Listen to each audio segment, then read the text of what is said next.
Nate, Yeah? you have to make that video for the pre-pro assignment. Come on, man, I'm playing Pikmin 3. Did you do anything for it? No. Fine, we'll do it right now.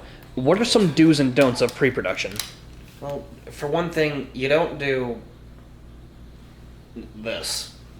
Okay, so I was gonna have a whole video like that, but I decided against it. I was playing Pikmin though. But here's 2 lessons to be taken away from that. 1, have a proper plan when you make a video.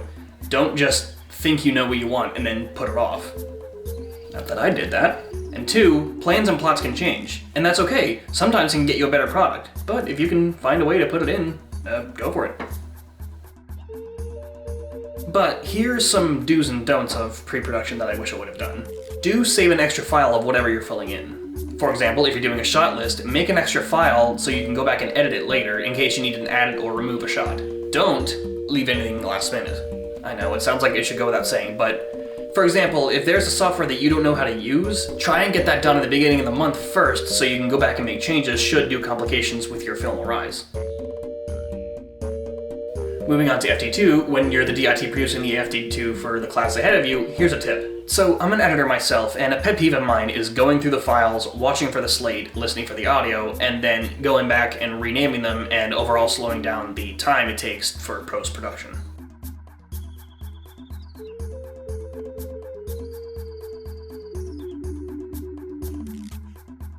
So after I learned how to download them and sync them to Avid, thank you Professor Luke, I would personally make it a point to go back and relabel the files and save the editor a headache later. However, I should also mention I was also the second AD for the FD2 project, and in every project, whenever there's downtime, I would try to use it to my advantage. Whenever I was watching the actor in the green room, the computer would be right nearby, so I would try to use that time to watch the actor and relabel the files at the same time. You know what inspired me to do this kind of creative multitasking? See, I told you I'd fit the beginning in somehow. Here are a few tips for this class. I know the pre-production binder can seem intimidating at first at the beginning of the month. Believe me, it was for me. When I first saw it, I was like... But here's what you do.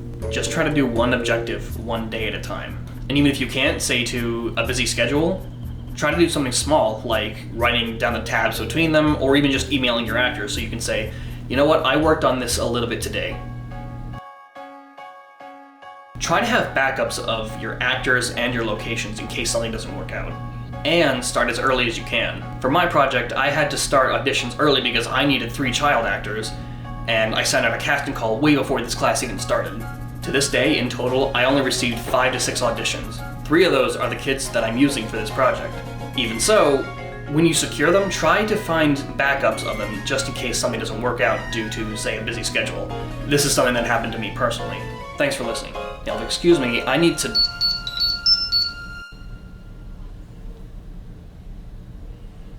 walk to my car.